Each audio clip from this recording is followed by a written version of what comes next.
I knew this was going to happen, so it's fine, and I have no issue publicizing this. I think that I don't want to gatekeep ceramics, and I don't want to gatekeep making things, but the business is in the red.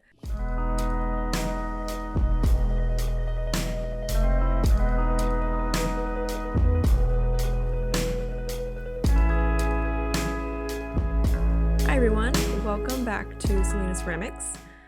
This is, I think, the first of a two-parter series where I want to talk about the year in review. I know everyone's doing that kind of thing. And I wanted to split this into two different parts because the first is a distinct, about the business and the practice and what I've changed and done this year. And the second is about my relationship with creating and the business this year. Back to my mirror board of images, I laid out a bunch of stuff from 2024 that I think is a representation of where I went this year. So maybe we start there. 2024, on the UFO side, which is the first column, I found my first prototype of the shape, which I really loved, and then really developed the painting by hand scheme of that. Then when it comes to the carving side of things, this first vase that I made in summer of 2024 was very indicative, I think, of the direction I was going. At this point, I was just doing everything by hand. I hadn't tried anything with a straight edge yet until, winter of 2024. Until winter of 2024, where I made this my first very large patchwork carved plant pot.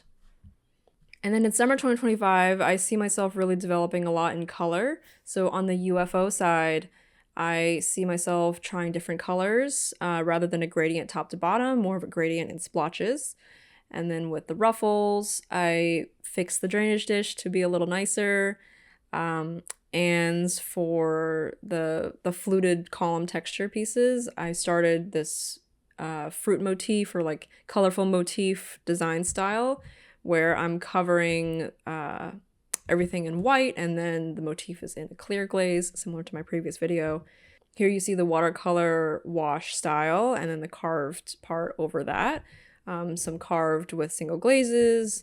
And then as we go into fall and winter of 2025, I did a little bit less work just because I was focused on commissions, and I also had some travel. But you still see the same thing where I'm developing my color ideas. If I zoom into these plant pots, you can see, so there's 4 here. There's a development in the style of the carving. There's a development in the color wash underglaze. And then you can also see the carving has moved to different material platforms. So as a bowl or as the butter bells and that kind of thing. Looking back at this collection of images and just this list that I've written down of achievements this year, I am quite proud of where things have gone. So let's start with the achievements. Number 1, I started Selena Ceramics as an actual business this year.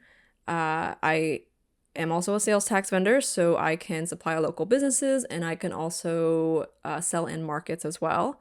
Number 2, I started listing products in my first physical shop, a local shop in Brooklyn called Brooklyn Horticulture. I sell a lot of plant pots there, so you guys should check it out. So number 3 is I started posting these videos on YouTube, started a TikTok, and restarted my Instagram again. Okay, and then number 4 is I think it's a good achievement, and it's also a bad achievement. I started documenting my financials a little more properly, a little more rigorously this year. Not that I wasn't before, but this is a result of being a business and a sales tax vendor. It's a good thing because I know where I am. It's a bad thing because I know where I am. I knew this was going to happen, so it's fine, and I have no issue publicizing this because I think that I don't want to gatekeep ceramics and I don't want to gatekeep making things. But the business is in the red for this year. It's $356.47 in the red as of December 22nd, which is when I'm recording this. When I first finished balancing my books, I was like, oh my God, did I do something wrong? Am I mathing wrong? No, I'm not mathing wrong. It's just that this is a very expensive hobby to do. And I've always maintained to myself and to everyone I know that this is a hobby. This is not my full-time job. And my goal as a hobby is it's always just to break even. I'm one person, so I just don't make enough like volume wise to sell in a way that is gonna make me money. I also looked at 2022, 23, and 24. Those years I was sort of selling stuff very casually, like Instagram or to friends and stuff like that. So I never really recorded it as rigorously. But I've always been in the red. And I'm fine with that for now, I think. I don't really make resolutions or goals necessarily, but I think next year I have to make at least like $1, right? From this hobby somehow.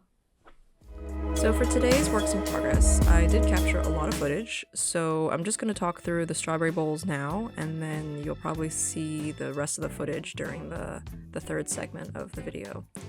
I'm working on the strawberry bowls. I had 3 here, as you remember. The pink, if you don't recall or haven't seen my previous video, is a latex resist, which I've applied prior to the glazing. And it is to protect the underglaze motif, the strawberries part, from the white glaze, which is what I'm dipping the bowls into right now. And I do that because I want the strawberry part to be covered in a clear glaze and not the white glaze, so obviously I have to protect it during this initial part.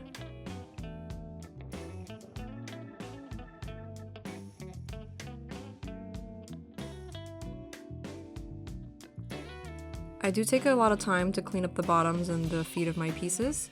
I also use a metal rib, which you didn't see, but I use a metal rib to like clean up the glaze strips and run a finger over everything to kind of smooth it all out. Here we're on to like super satisfying peels with the latex resist.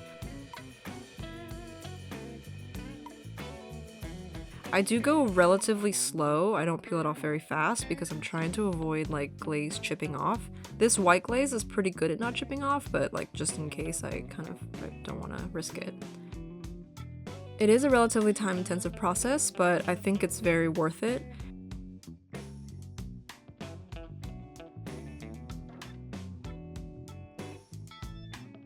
I do run a finger over the seam of the white and the clear glaze to kind of smooth that transition over.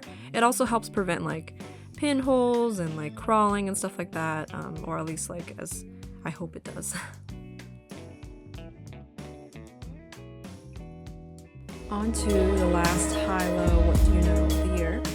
Once again, this is an introspection/reflection technique where I talk about a high in the week, a low in the week, and a what do you know, which is a little fact. I think that my high has and I think I kind of mentioned this previously, but I've been having a lot of social gatherings, as you do during the holidays, feeling very socially full, very socially happy, and I feel very fulfilled by all my friends and family recently. A low is that similar to what I said before, is that seeing the fact that the practice is in the red when it comes to the books it's pretty disheartening. Disheartening is not really the right word. It's just a little sad, a little frustrating. But I also have to remember that this is just a hobby, and I'm still building it. And obviously, like, you know, I'm just one person, so I know I work hard, and I know people in my same position work hard on this stuff, and it's very difficult for a single person to make this a business. It's okay. It's okay. And then a what do you know, which is sort of like a fun fact or something I learned or something about me. I was watching / listening to Hank Green's video where he interviews Virginia Postrel about textiles. She wrote a book about it. I'm very interested in textiles, as you might know.